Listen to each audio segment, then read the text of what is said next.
ನನ್ನ ಕತೆ ನಿಮ್ಮ ಭಾವ ಚಾನಲ್ಗೆ ಸ್ವಾಗತ.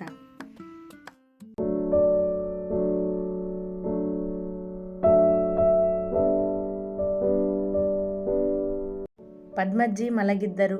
ಶರಾವತಿ ಒಂದಿಷ್ಟು ಸಮಯ ಕಳೆದರೂ ಎಲ್ಲರ ಜೊತೆ ಕುಳಿತು ಮಾತನಾಡುತ್ತಾ ಮಾತುಗಳಲ್ಲಿ ಅಮೃತಾಳ ಬಗ್ಗೆ ತಿಳಿದುಕೊಂಡಳು ಪೂರ್ಣ. ಆ ಇಬ್ಬರು ಹುಡುಗಿಯರು ಶರಾವತಿ ಎದುರಿಗೆ ಇರುವುದರಿಂದ ಹೆಚ್ಚೇನೂ ಮಾತನಾಡದೆ ಗೌರವದಿಂದ ನಡೆದುಕೊಂಡಿದ್ದರು.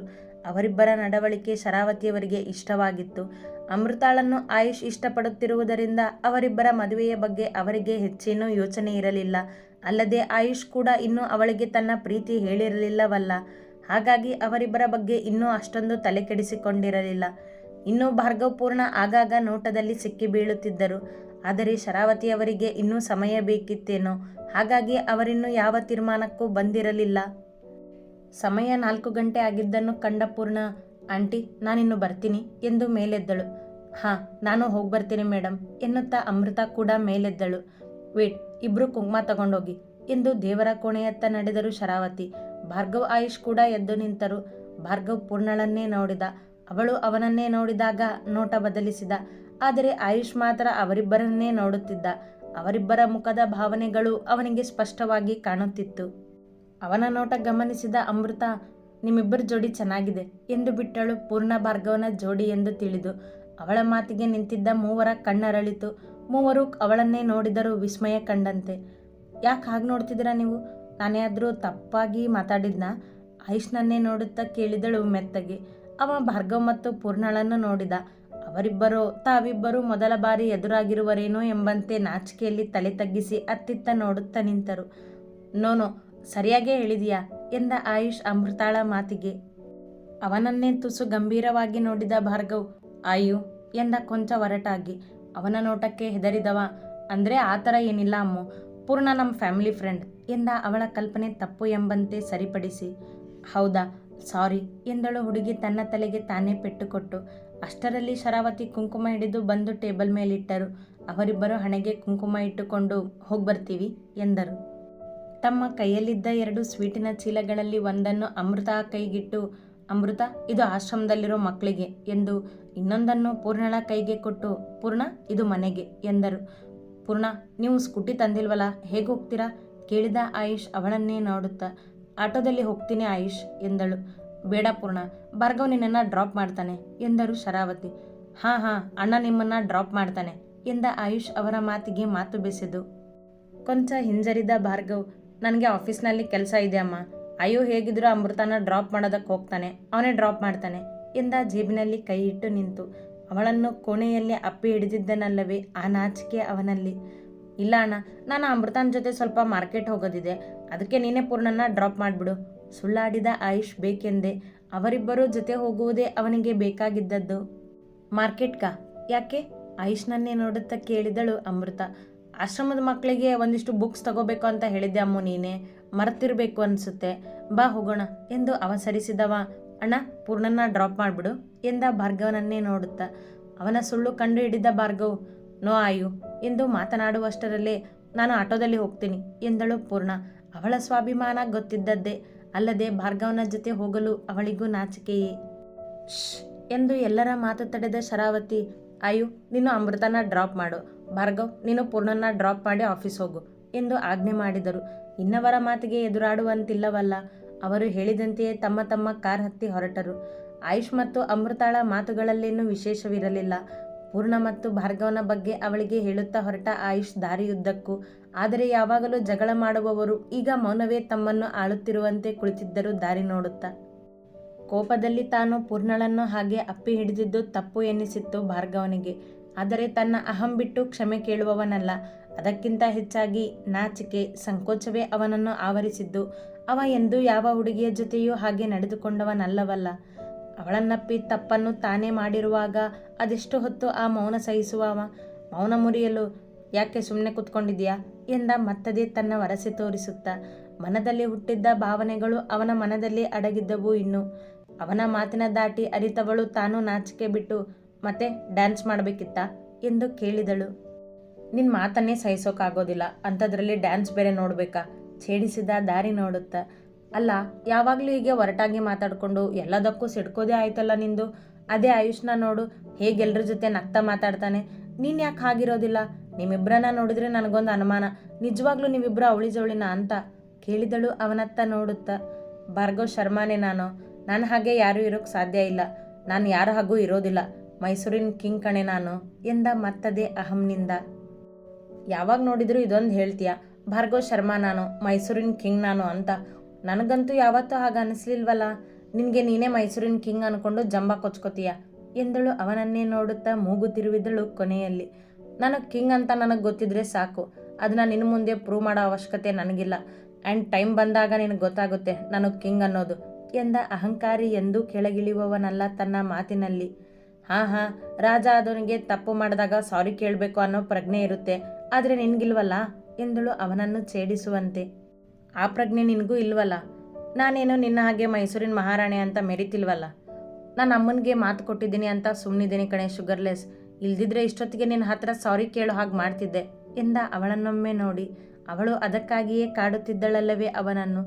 ನಾನು ಪೂರ್ಣ ಮಹೇಶ್ವರಿ, ತಪ್ಪು ಮಾಡಿದೆ ನಾನು ಯಾರ ಹತ್ರನೂ ಸಾರಿ ಕೇಳೋದಿಲ್ಲ. ತಪ್ಪು ಮಾಡಿ ನೀನೇ ಸಾರಿ ಕೇಳ್ದಿರುವಾಗ ನಾನು ಯಾಕೆ ಸಾರಿ ಕೇಳಬೇಕು ನಿನಗೆ ಎಂದಳು ಅವನಷ್ಟೇ ಅಹಂಕಾರದಿಂದ. ಬರುತ್ತೆ ಕಣೆ, ಟೈಮ್ ಬರುತ್ತೆ ನನಗೂ, ಆಗ ನೋಡು ನೀನೇ ಕ್ಷಮೆ ಕೇಳ್ತೀಯ ನನ್ನ ಹತ್ರ. ಅದು ಹೇಗೆ ಅಂದರೆ ನನ್ನ ಮುಂದೆ ಮಂಡಿ ಊರಿ ಕ್ಷಮೆ ಕೇಳ್ತೀಯ ಎಂದ ದಾರಿ ನೋಡುತ್ತಾ. ನೋಡೋಣ ಯಾರು ಯಾರಿಗೆ ಕ್ಷಮೆ ಕೇಳ್ತಾರೆ ಅಂತ. ರಸ್ತೆಯನ್ನು ನೋಡುತ್ತಾ ಎಂದವಳು. ಒಂದು ನಿಮಿಷ ಕಾರ್ ನಿಲ್ಲಿಸು ಬೇಗ ಎಂದಳು ಅವಸರಿಸಿ. ತಕ್ಷಣ ಬ್ರೇಕ್ ಒತ್ತಿದನವ. ಏನಾಯ್ತೆ, ಯಾಕೆ ಹಾಗೆ ಚೀರ್ತಿದ್ಯಾ? ಕಾರ್ ನಿಲ್ಲಿಸಿ ಕೊಂಚ ಕೋಪದಿಂದ ಕೇಳಿದ ಅವಳು ಚೀರಿದ್ದಕ್ಕೆ.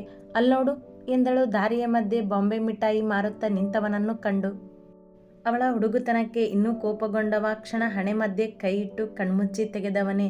ಇಡಿಯಟ್, ಏನಾಯ್ತು ಅಂತ ನಾನು ಭಯಪಟ್ಟರೆ ಬಾಂಬೆ ಮಿಠಾಯಿ ಅಂತೆ ಇವಳಿಗೆ ರೇಗಿದ ಅವಳನ್ನೇ ನೋಡಿ.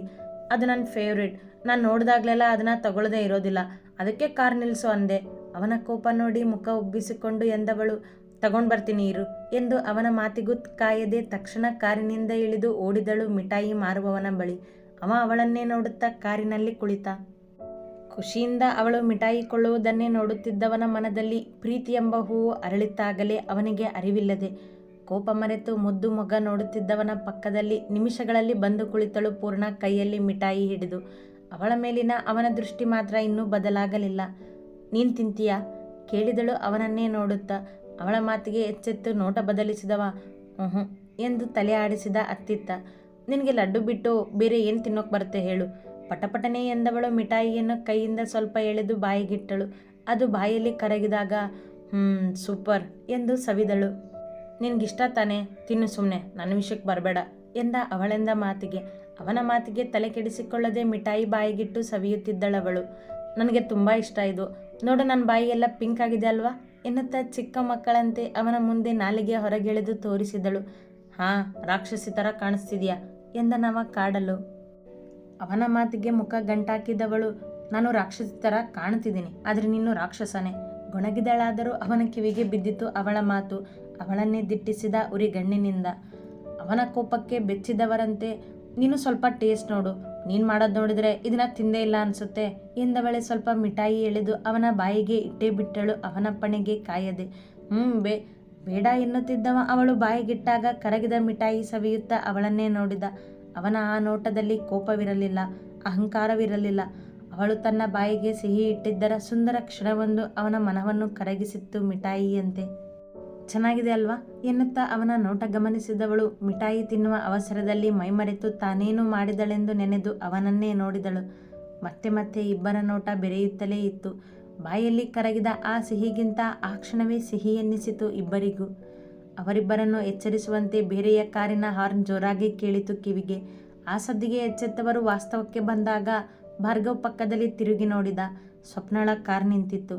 ಕಾರಿನ ಕಿಟಕಿಯಿಂದ ಅವನನ್ನೇ ನೋಡಿದ ಸ್ವಪ್ನ. ಭಾರ್ಗವ್ ಶರ್ಮಾ ಶುಗರ್ಲೆಸ್ ಜೊತೆ ಎಂದಳು ಸೊಕ್ಕಿನಿಂದ. ಅವಳ ಆ ಕೆಟ್ಟ ಅಹಂಕಾರ ನೋಡಿದ ಭಾರ್ಗವ್ ಮುಖ ಬಿಗಿದ ಕೋಪದಿಂದ ಅವಳನ್ನೇ ನೋಡುತ್ತಾ. ನಿನಗೆ ನಾನು ಸೂಟ್ ಆಗೋದಿಲ್ಲ ಭಾರ್ಗವ್, ಈ ಚೀಪ್ ಗರ್ಲೆ ಸೂಟ್ ಆಗೋದು ಎಂದಳು ಮತ್ತದೇ ಸೊಕ್ಕಿನಿಂದ. ನಿನ್ನ ಎಂದು ಕೈ ಮುಷ್ಟಿ ಬಿಗಿದು ಕೆಳಗಿಳಿಯಲು ಕಾರಿನ ಡೋರ್ ಹಿಡಿದವನ ಕೈ ಹಿಡಿದಳು ಪೂರ್ಣ. ತಕ್ಷಣ ಅವಳತ್ತ ತಿರುಗಿ ನೋಡಿದನವ. ಬೇಡ ಭಾರ್ಗವ್ ಎಂದಳು. ಅವಳ ಮಾತಿಗೆ ಕೋಪ ನಿಯಂತ್ರಿಸಿಕೊಂಡವ ಕಾರಿನಿಂದ ಕೆಳಗಿಳಿಯದೆ ಕಾರ್ ಸ್ಟಾರ್ಟ್ ಮಾಡಿ ನಡೆದು ಬಿಟ್ಟ ವೇಗವಾಗಿ. ಇಬ್ಬರಲ್ಲೂ ಗಂಭೀರ ಆವರಿಸಿತು. ಅವನ ಕೋಪದ ಮುಖ ನೋಡಿ ಅವಳಿಗೆ ಮತ್ತೆ ಮಾತನಾಡುವ ಧೈರ್ಯ ಬರಲಿಲ್ಲ. ಅವ ಕೂಡ ಒಂದು ಮಾತು ಆಡದೆ ಅವಳನ್ನು ಮನೆಯ ಬಳಿ ಬಿಟ್ಟು ತಾನು ಆಫೀಸಿನತ್ತ ನಡೆದ. ಪೂರ್ಣ ಭಾರ್ಗವ್ ಜೋಡಿ ತುಂಬ ಚೆನ್ನಾಗಿ ಕಾಣಿಸುತ್ತೆ ಆಯು, ನಾನು ಕಾಯ್ತಿದ್ದೀನಿ ಅವರಿಬ್ಬರು ಜೋಡಿ ನೋಡೋದಕ್ಕೆ ಎಂದಿತು ಪದ್ಮಜ್ಜಿ ಆಯುಷ್ ಜೊತೆ ಆ ಸಂಜೆ ತಮ್ಮ ಕೋಣೆಯಲ್ಲಿ ಮಾತನಾಡುತ್ತಾ ಕುಳಿತಾಗ. ಹಾಂ ಅಜ್ಜಿ, ನಾನು ಅದಕ್ಕೆ ಕಾಯ್ತಿದ್ದೀನಿ. ಅವರಿಬ್ಬರು ಒಬ್ರನ್ನೊಬ್ರು ತುಂಬ ಕಾಳಜಿ ಮಾಡ್ತಾರೆ, ಅರ್ಥನೂ ಮಾಡ್ಕೊಂಡಿದ್ದಾರೆ, ಆದರೂ ಜಗಳ ಮಾಡ್ತಾರೆ ಎಂದ ಆಯುಷ್. ಕಳ್ಳರು ಇಬ್ಬರು ಅದೆಷ್ಟು ಬೇಗ ಹೊಂದ್ಕೊಂಡಿದ್ದಾರೆ ನೋಡು, ನಮ್ಮ ಕಣ್ಮುಂದೆನೇ ಇದ್ದರೂ ನಮಗೆ ಗೊತ್ತಾಗಲಿಲ್ಲ. ಇಲ್ಲ ಅಜ್ಜಿ, ಪೂರ್ಣಂಗೆ ನಾವಿಬ್ಬರು ನಿನ್ನ ಮೊಮ್ಮಕ್ಕಳು ಅಂತ ಗೊತ್ತಾಗೋದಕ್ಕೂ ಮೊದಲೇ ಅಣ್ಣ ಮತ್ತೆ ಅವ್ರ ಪರಿಚಯ ಆಗಿದೆ. ಅಂದರೆ ಅವತ್ತು ನೀನು ದೇವಸ್ಥಾನದಲ್ಲಿ ತಲೆ ಸುತ್ತಿ ಬಿದ್ದಾಗ ಪೂರ್ಣ ನಿನ್ನ ಮನೆಗೆ ಕರ್ಕೊಂಡು ಬಂದಿದ್ರು ಅಲ್ವಾ, ಅದಕ್ಕಿಂತ ಮೊದಲೇ ಅವರಿಬ್ಬರಿಗೂ ಪರಿಚಯ ಇದೆ ಎಂದ ಆಯುಷ್ ಅಜ್ಜಿಯ ಬಳಿ ಹೇಳಿದರೆ ಏನೂ ತೊಂದರೆ ಇಲ್ಲವೆಂದುಕೊಂಡು ಹೇಳಿದ. ಅವನ ಮಾತಿಗೆ ಅಚ್ಚರಿಯಾದ ಅಜ್ಜಿ ಮಾತನಾಡುವ ಮೊದಲೇ ಪೂರ್ಣ ಭಾರ್ಗವ್ ಮೊದಲಿಂದನೂ ಪರಿಚಯನ ಹೇಗೆ ಎಂದು ಕೇಳಿದರು. ಶರಾವತಿ ಬಾಗಿಲಲ್ಲೇ ನಿಂತು ಸಿಕ್ಕಿಬಿದ್ದ ಆಯುಷ್ ಉಗುಳು ನುಂಗಿದ. ಅವನ ಎದೆ ಬಡಿತವೇ ಜೋರಾಯಿತು ಇದ್ದಕ್ಕಿದ್ದಂತೆ. ಶರಾವತಿಯವರತ್ತ ನೋಡಿದವ. ಇಲ್ಲ ಇಲ್ಲ ಅಮ್ಮ ಎಂದು ಮಾತು ಬದಲಾಯಿಸಲು ನೋಡಿದ. ಅವರಿಬ್ಬರು ಮೊದಲೇ ಹೇಗೆ ಪರಿಚಯ ಆಯು, ನಿನಗೆ ಗೊತ್ತಿದೆ, ಹೇಳು ಹೇಗೆ ಅಂತ. ನಾನು ಸ್ಪಷ್ಟವಾಗಿ ಕೇಳಿಸ್ಕೊಂಡಿದ್ದೀನಿ ನಿನ್ನ ಮಾತನ್ನ ಎಂದರು ಕೊಂಚ ಗಟ್ಟಿಯಾಗಿ. ಅಮ್ಮ ಅದು ರಾಗ ಎಳೆದನವ. ನಿಜ ಹೇಳು ಆಯು ಅಷ್ಟೇ, ಈ ಬಾರಿ ಎಚ್ಚರಿಸಿದರು. ಅವನ ಮಾತುಗಳನ್ನು ಸ್ಪಷ್ಟವಾಗಿ ಕೇಳಿಸಿಕೊಂಡಿದ್ದರವರು ಇನ್ನೂ ಸತ್ಯ ತಿಳಿಯದೆ ಬಿಡುವರೇನು?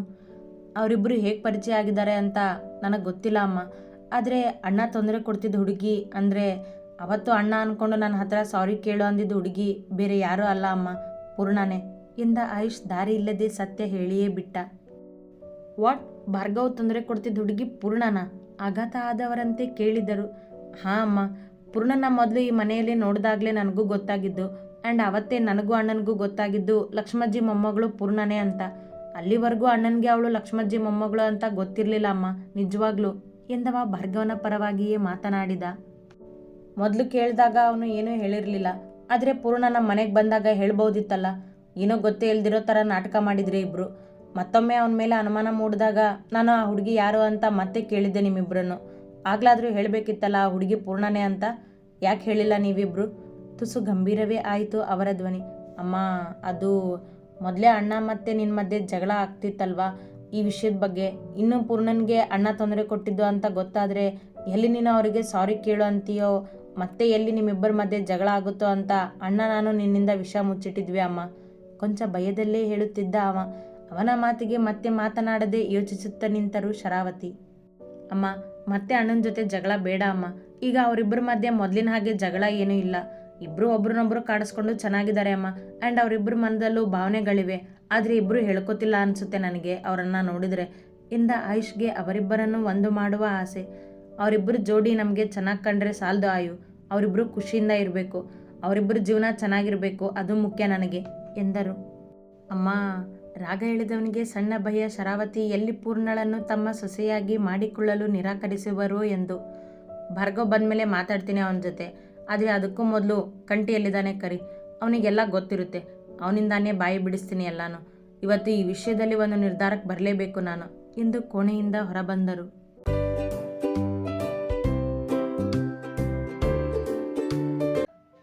ಅತಿ ಹೆಚ್ಚಿನ ಕಥೆಗಳಿಗಾಗಿ ಹಿಂಬಾಲಿಸಿ ಪ್ರತಿಲಿಪಿ ಆ್ಯಪ್ನಲ್ಲಿ ಪ್ರತಿಮಾ SH ಅವರನ್ನು.